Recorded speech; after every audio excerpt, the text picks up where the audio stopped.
Buenas tardes. Desde el Instituto de Investigaciones Jurídicas de la Universidad de Costa Rica, les damos la cordial bienvenida al segundo seminario virtual de Derecho Penal. Antes de comenzar, se les recuerda que pueden realizar sus preguntas en el transcurso de la conferencia, en la casilla de preguntas y respuestas que aparece en su pantalla. Las mismas serán respondidas por la persona expositora al final de la conferencia. Asimismo, se les informa que las licencias webinar no permiten activar la cámara ni el micrófono. Es por esta razón que no les salen las opciones.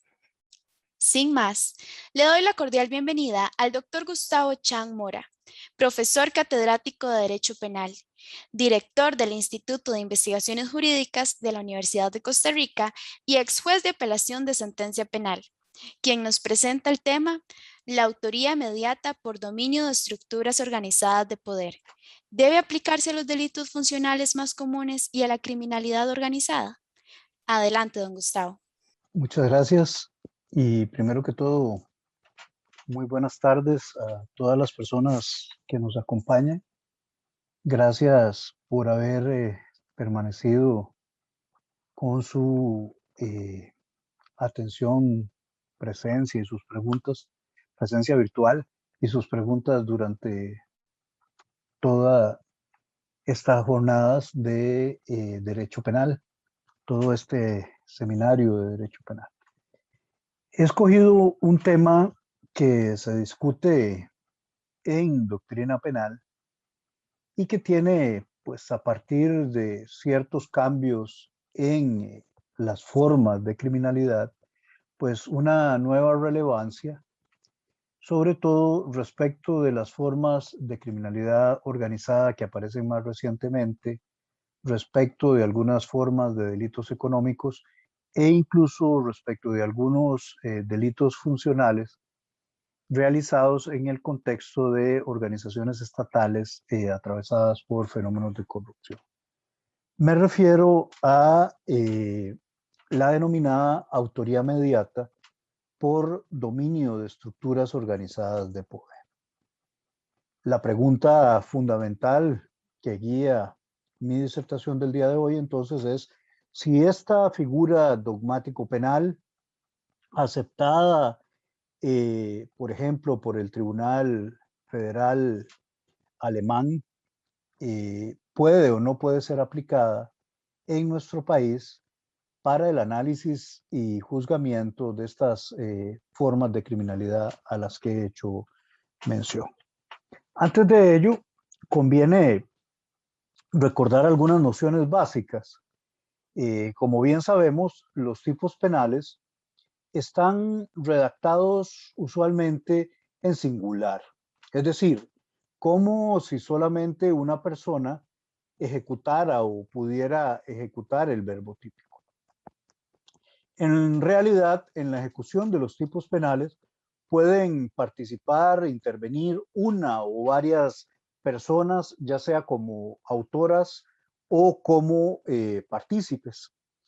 En el uso especializado y en los manuales de derecho penal, uno podría encontrarse con una utilización indiferenciada de los conceptos de autoría y de participación criminal. Sin embargo, un uso riguroso de los conceptos impone que se distinga claramente entre ambos.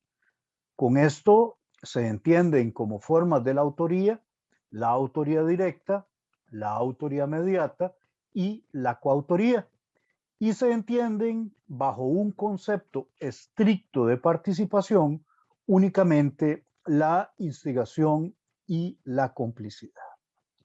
Para efectos de la gradación de la responsabilidad penal y de fijación de la pena, en aquellos casos en que intervienen varias personas, resulta fundamental distinguir si estas personas lo hacen en condición de autores mediatos de una ilicitud, de coautores, o si por el contrario lo hacen solamente en condición de partícipes, ya sea como instigadores o como cómplices. La regulación de las formas de la autoría y la participación criminal en nuestro ordenamiento jurídico se encuentra de los artículos 45 a 49 del Código Penal. En la dogmática penal alemana, y por su influencia también en la jurisprudencia costarricense, se ha impuesto como criterio para distinguir, esto deberíamos saberlo bien, para distinguir entre la autoría y la participación criminal, se ha impuesto la denominada teoría del dominio del hecho. Es decir, el criterio esencial para diferenciar entre las formas de la autoría y la participación criminal, en sentido estricto, parte de la pregunta acerca de quién domina el hecho ilícito. Estoy seguro de que lo que estoy diciendo no es novedoso para nadie. Es autor quien domina finalmente la realización del hecho, quien decide el sí y el cómo de su realización, nos indican la mayoría de los manuales, y es partícipe quien interviene en un hecho ilícito sin tener este dominio. A muy grandes rasgos, esto permite diferenciar tres formas básicas de autoría. La autoría directa, según la cual podemos afirmar que es autor directo de un hecho ilícito quien tiene el dominio del hecho mediante el dominio de su propia acción, mediante el dominio de su propia voluntad para realizar los elementos del tipo objetivo. La autoría mediata es otra forma de autoría, según la cual podemos afirmar que alguien es autor mediato cuando domina la ejecución del hecho ilícito mediante el dominio de la voluntad de otro. En este caso, el autor mediato no realiza directamente y de manera personal el hecho ilícito, sino que se sirve de otro a quien utiliza como su instrumento. Tradicionalmente, se diferencia como componentes o sujetos que intervienen en la autoría mediata una persona o sujeto de atrás que se sirve de otra persona a la que se denomina como instrumento. La persona de atrás utiliza el instrumento cuya voluntad domina para ejecutar el hecho ilícito. Finalmente, como tercera forma de autoría, tenemos la coautoría. Siguiendo el mismo criterio del dominio del hecho, es coautor quien posee el dominio funcional del hecho. Y se tiene el dominio funcional del hecho cuando se da la realización conjunta de un injusto penal por varias personas que colaboran consciente y voluntariamente en la ejecución de un hecho ilícito. Cada una de estas personas, afirma la doctrina, tiene el dominio del hecho mediante el dominio del aporte objetivo que realiza a un plan común, sin el cual, sin ese aporte objetivo, el ilícito no habría podido llevarse a cabo. En este caso, hay una distribución de funciones según la cual cada quien controla si el hecho se realiza o no. Recapitulando, existe autoría por dominio de la propia voluntad, por dominio de la voluntad de otro, al que se utiliza como instrumento, o por un codominio funcional del hecho. Las formas esenciales de la coautoría son la coautoría sucesiva y la denominada coautoría por complot. También la doctrina conoce lo que se denomina como autoría accesoria, que no es otra cosa que el supuesto en que varios autores actúan conjuntamente sin haberse puesto de acuerdo, sin que exista un plan común, de manera que todos ellos establecen las condiciones adecuadas para producir un resultado lesivo. Habiendo realizado este brevísimo repaso de nociones básicas, fundamentales de la teoría de la autoría y la participación criminal, podemos abocarnos ahora sí a estudiar, analizar brevemente las formas de la autoría mediata. tema de nuestra disertación del día de hoy. Me voy a referir a los requisitos esenciales y a las formas más comunes de autoría mediata, con la finalidad, con el objetivo de analizar al final si conforme a los mismos criterios dogmáticos penales más coherentes puede concluirse o no que el dominio de estructuras organizadas de poder es una forma de autoría mediata o no, así como también para dilucidar si tal propuesta puede aplicarse o no en Costa Rica. Como ya indiqué, en el caso de la autoría mediata, el autor es un sujeto de atrás. El autor mediato siempre es un sujeto de atrás, que domina, el hecho mediante el dominio de la voluntad de otro, al que se denomina como instrumento. De esto podemos seguir claramente que para que exista autoría mediata, el instrumento debe realizar una acción en sentido penal. Si la otra persona que está siendo utilizada por el sujeto de atrás es utilizada como un mero objeto inanimado, por ejemplo, dándole un empujón, ya sabemos también que quien así lo hace es autor directo porque no hay un mecanismo para el dominio de la voluntad, sino que lo usa como una cosa en la cual no existe o no se desarrolla el concepto de acción humana. Esta sería una forma de autoría directa de uno utilizando a otro como un simple objeto. Por el contrario, dejando ese ejemplo de lo que no es autoría mediata, las formas más comunes de la autoría mediata son las siguientes. Las formas más comunes de utilización de alguien como un instrumento por un sujeto de atrás son las siguientes. Primero, el dominio de la voluntad mediante la coacción sobre el instrumento. Quien así lo hace es un sujeto de atrás que se vale del quebranto o la limitación de la voluntad de otra persona mediante el uso de la coacción, el amedrentamiento. A esta persona a la que coacciona, finalmente se le emplea, se le utiliza como instrumento para ejecutar la acción ilícita. También existe autoría mediata cuando el sujeto de atrás, el autor mediato, causa, provoca un error de tipo en la otra persona o se aprovecha de un error de tipo preexistente. Por ejemplo, cuando alguien, con el fin de sustraer un objeto ajeno, le dice a otra persona que lo acompaña que ese objeto es de su propiedad. Le dice, mira, toma tal objeto que es de mi propiedad, tráemelo. La otra persona no sabe que está sustrayendo un objeto ajeno, cree en lo que le está diciendo su compañero, se lleva el objeto, desconociendo los elementos del tipo objetivo, y es utilizado como un instrumento, en este caso en error de tipo, para lograr la sustracción ejecutada por el autor mediato.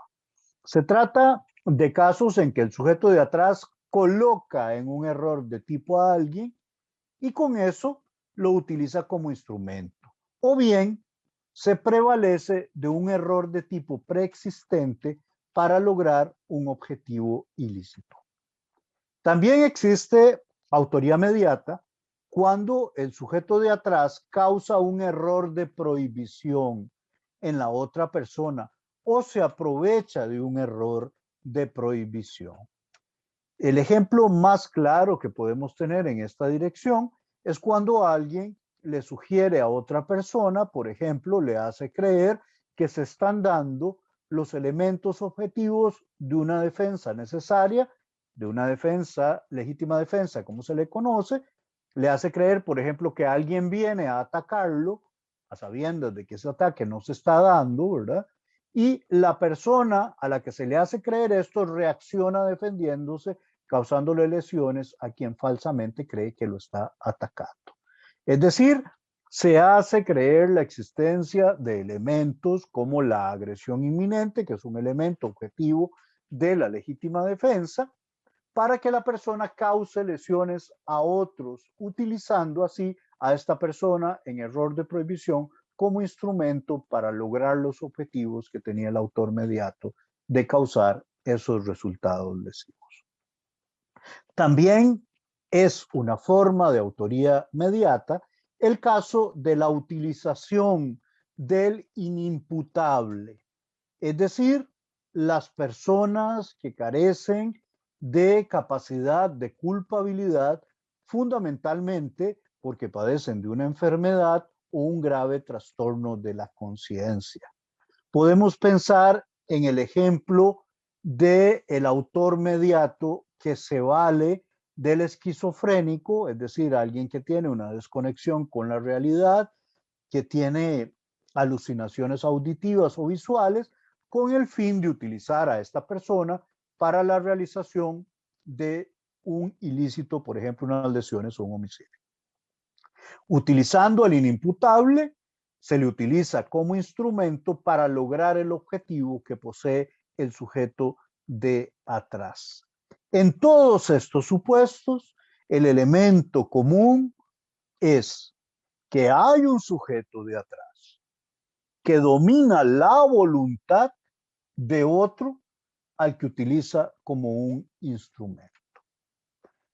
Teniendo estos supuestos elementales también en claro, ahora sí podemos entrar a hablar más específicamente de la denominada autoría mediata por dominio de aparatos organizados de poder. Como les decía, la característica común de todas las formas de autoría mediata que he mencionado es que existe un sujeto de atrás, el autor mediato, que domina a otro ser humano, el instrumento, mediante el control de su voluntad, por así decirlo. Consiguientemente, en todos esos ejemplos que acabamos de ver, el instrumento nunca es responsable penalmente, ya sea porque su comportamiento no es típico, carece de dolo, porque actúa en error de tipo el instrumento, o no es culpable porque el instrumento actúa sin capacidad de culpabilidad, es inimputable, o tampoco puede afirmarse su culpabilidad porque actúa bajo un error de prohibición, por ejemplo, cree que los elementos objetivos de una causal de justificación se dan cuando en realidad no existen y el autor mediato lo utiliza para ejecutar la acción ilícita, o también el instrumento actúa de manera que no le es exigible un comportamiento conforme a derecho.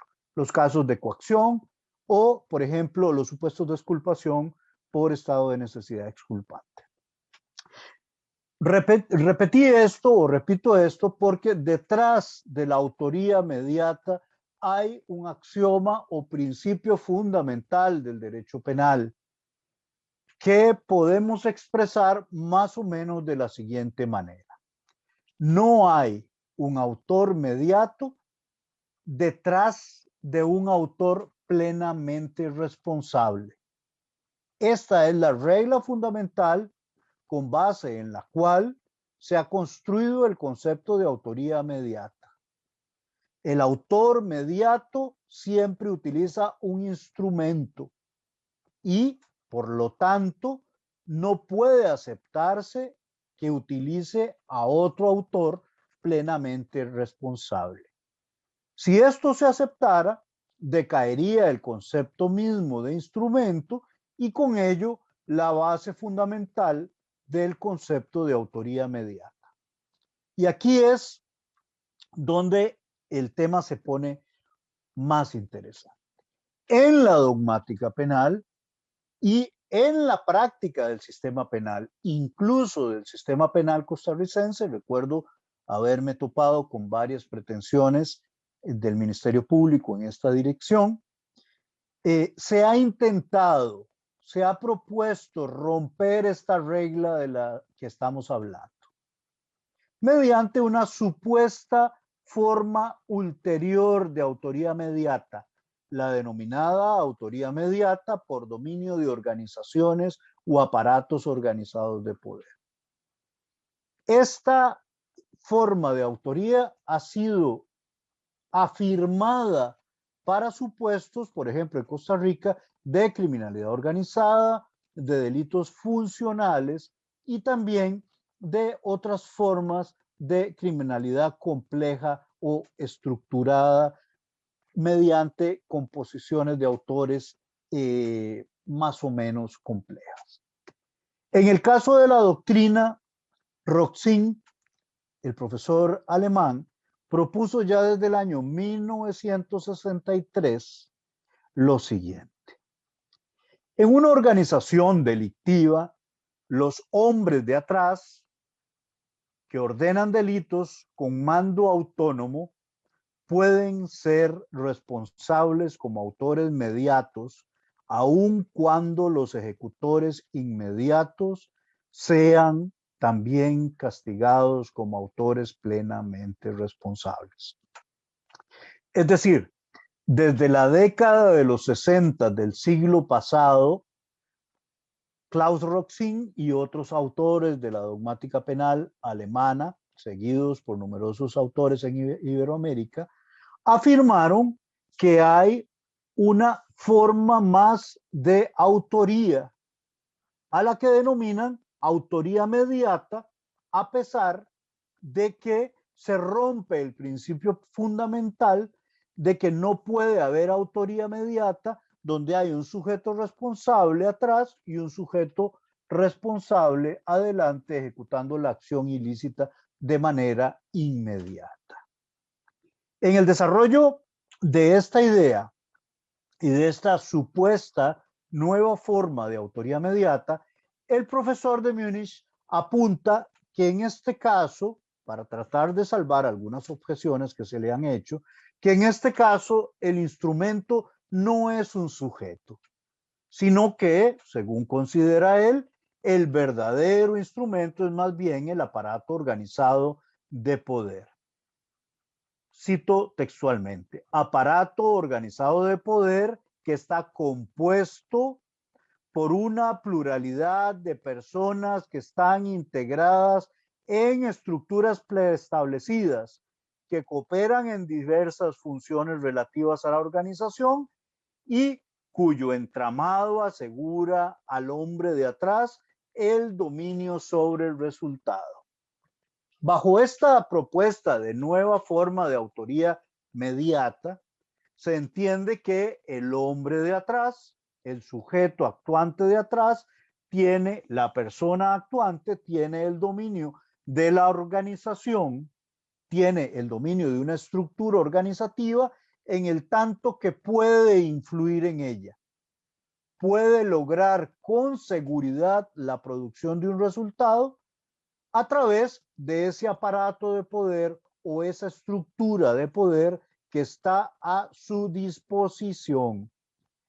Las condiciones o requisitos para esta forma de autoría también han sido enumeradas por Klaus Roxin. Incluso si nosotros atendemos a estos requisitos enumerados por Roxin, uno no puede entender cómo se pretende trasladar la autoría mediata a casos de criminalidad organizada, a formas de delitos funcionales o incluso a delitos de las empresas o delitos económicos. Porque Roxin plantea requisitos que no permitirían hacer ese traslado que algunos pretenden.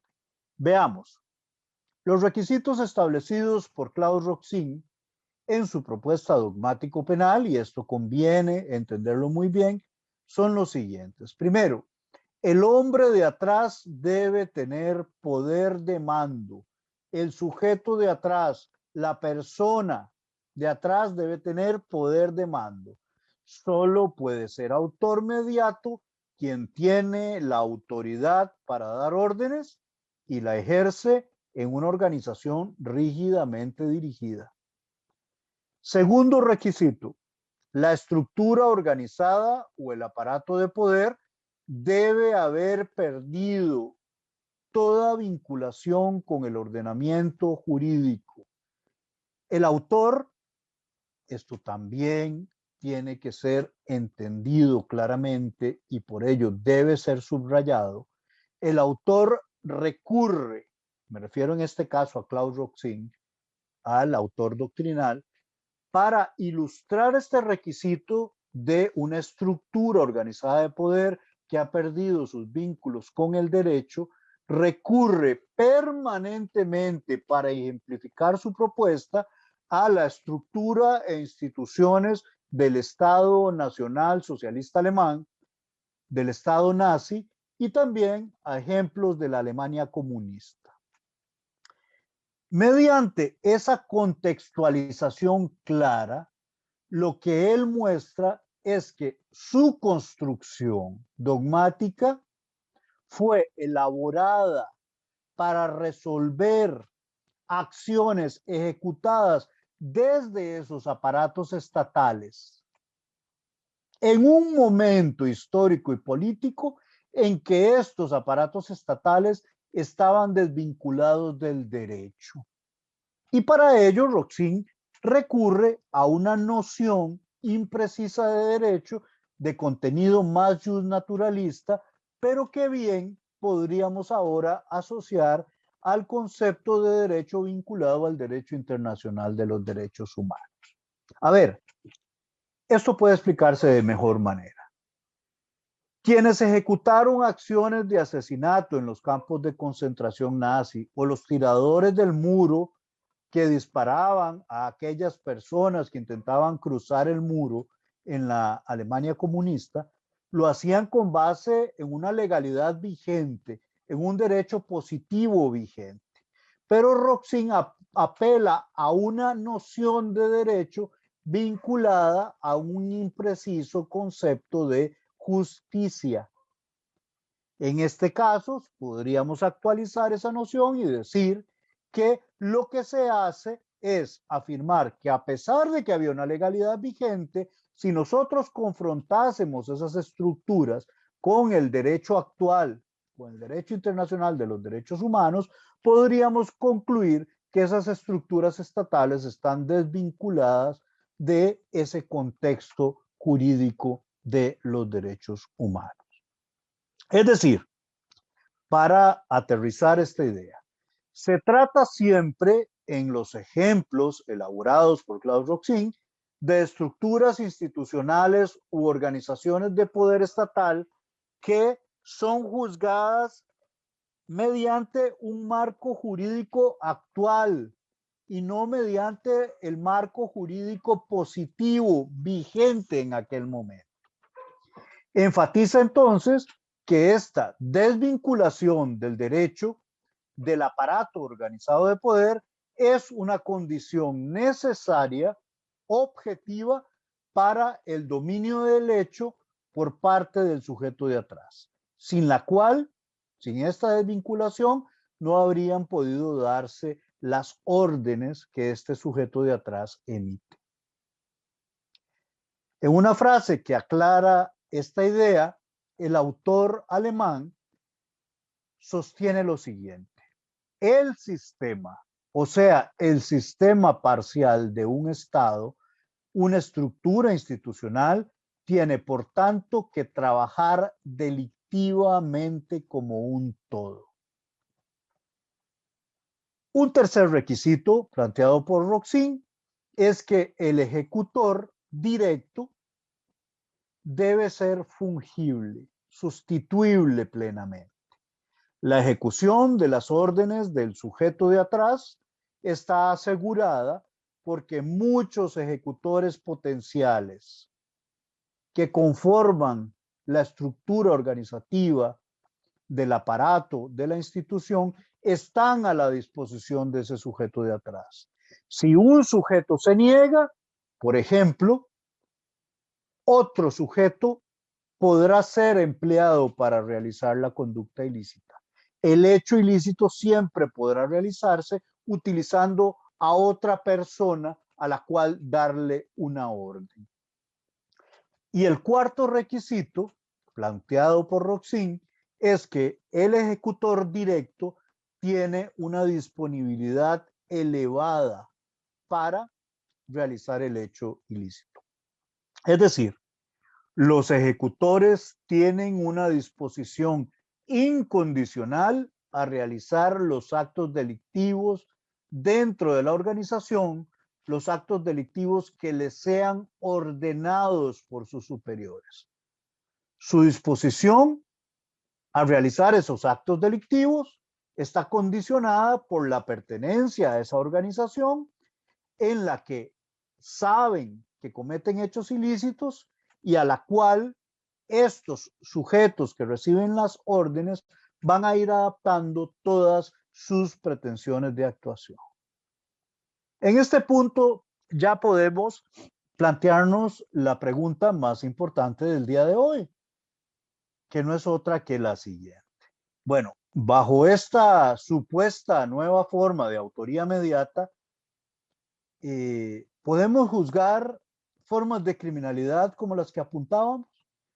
Esta supuesta nueva forma de autoría mediata es trasladable a delitos de crimen organizado, a los delitos de empresas o a las formas institucionalizadas de corrupción en estructuras complejas. Y acá, muy a pesar de lo que se ha pretendido, por ejemplo, en la práctica forense costarricense por algunos actores, la respuesta incluso ha sido dada por el propio Roxin.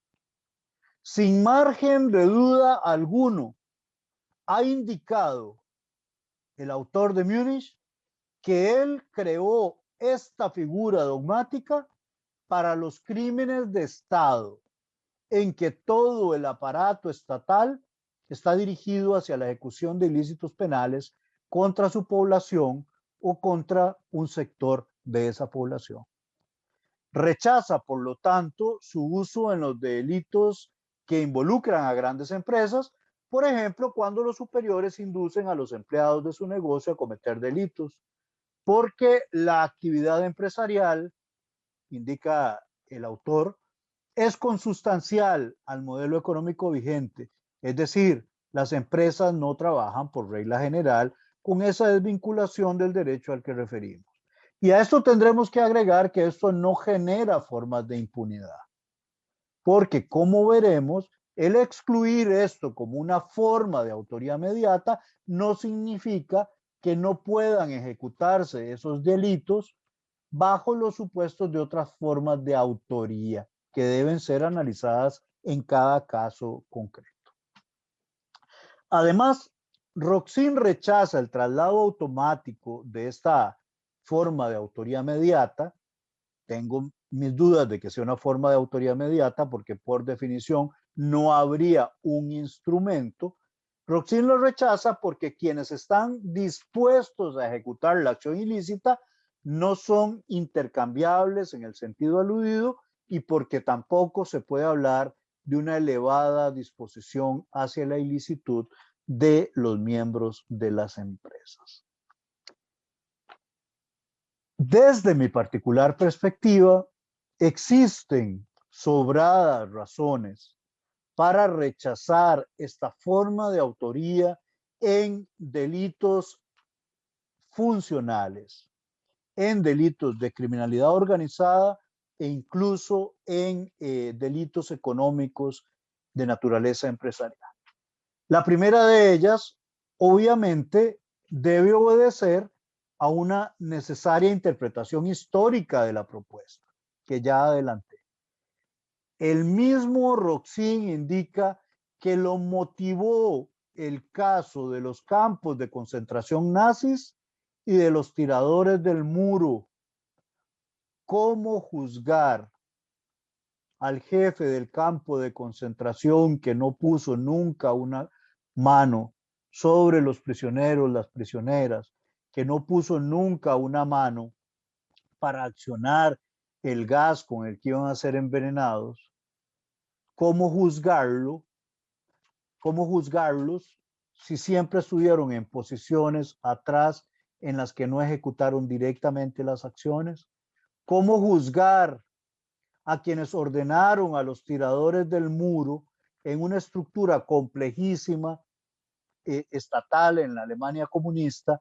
¿Cómo juzgar a esos de atrás que ordenaron disparar de manera genérica a cualquiera que se atreviera a intentar cruzar las alambradas o superar el muro en Berlín? Esas fueron las preguntas básicas que guiaron a Roxin. Incluso él menciona los cuadros de dirección de la Alemania nazi, las acciones de esos cuadros de dirección del Partido Nacional Socialista, como la motivación fundamental que tuvo para construir esta propuesta. Dicho de manera contraria, la propuesta de Klaus Roxin no ha sido pensada para el supuesto de condiciones de convivencia bajo un marco de legalidad conforme al derecho internacional de los derechos humanos, sino para situaciones de excepción en el contexto de regímenes totalitarios institucionalizados, como por ejemplo los casos de dictadura de seguridad nacional en Centroamérica y en el Cono Sur. Ciertamente no puede sustentarse la atribución de responsabilidad penal en delitos funcionales, económicos o incluso de criminalidad organizada en esta teoría del dominio del hecho por dominio de la voluntad en aparatos organizados de poder, por la sencilla razón de que tal formulación de la dogmática penal alemana como una modalidad independiente de autoría mediata fue construida básicamente para resolver casos prácticos de aquella realidad y no situaciones vinculadas a estas otras formas de criminalidad. Fue construida para resolver el caso de los soldados encargados de las ejecuciones en los campos de concentración y de los sujetos que desde atrás daban órdenes. Más adelante, esa proposición originaria fue receptada por la Sala Penal del Tribunal Federal Alemán para resolver los supuestos de los tiradores del muro. En ambos supuestos se trataba de sujetos que obedecían órdenes de un autor de atrás, de un autor de escritorio, dice la doctrina alemana, con un poder enorme para dictar órdenes en una estructura o aparato institucional estatal. Es decir, la figura fue pensada para resolver esa realidad de un autor de atrás en una estructura estatal, en que el sujeto actuante de manera directa, a diferencia de las formas comunes de autoría mediata, ni es inimputable, ni está inducido a cualquiera de las formas de error a las que hicimos referencia, ni está sometido a supuestos de inexigibilidad de un comportamiento conforme a derecho. Es decir, los tiradores del muro, los soldados de los campos de concentración en los que pensó Roxin, no tienen los atributos que precisamente permiten calificar al sujeto actuante como mero instrumento en manos de un autor de atrás que domina su voluntad. Vista y analizada estas condiciones fundamentales del concepto de autoría mediata, no es conveniente romper la congruencia de este criterio dogmático, es decir, hay autoría mediata cuando hay un sujeto de atrás que domina un instrumento. No es conveniente romper este criterio dogmático para meter forzosamente circunstancias que no calzan en sus exigencias fundamentales. Esto implicaría la inclusión de situaciones que son totalmente contradictorias con los requisitos que usualmente se han aceptado al efecto. Pero aparte de estas razones de naturaleza histórica, de congruencia de los conceptos dogmático penales, también existen razones estrictamente jurídico-legales. Puede rechazarse su uso con base en estos nuevos fundamentos que voy a mencionar de seguido. A esa finalidad específica con la que fue creada históricamente el concepto, debe adicionarse el principio de legalidad penal y su derivado de lex stricta o prohibición de analogía. Este axioma fundamental del derecho penal constitucional impide de manera absoluta la aplicación de dicha modalidad de autoría para el análisis y resolución de delitos vinculados a las formas de criminalidad que se han indicado, es decir, a delitos funcionales complejos, a delitos de criminalidad económica o a delitos de criminalidad organizada.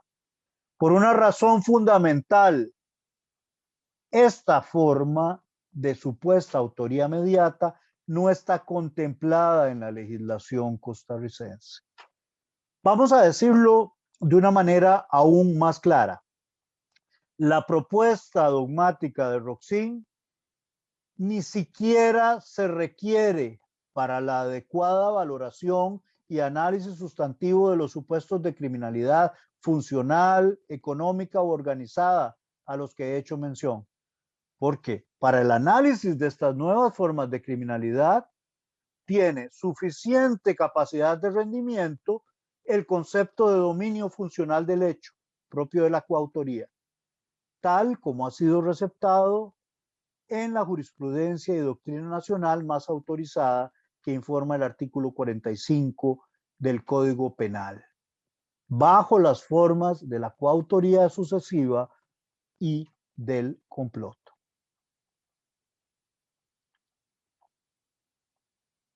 Para la atribución individual de responsabilidad en formas de criminalidad organizada, también tiene suficiente capacidad de rendimiento la teoría del dominio del hecho y en particular el concepto de dominio funcional propio de la coautoría.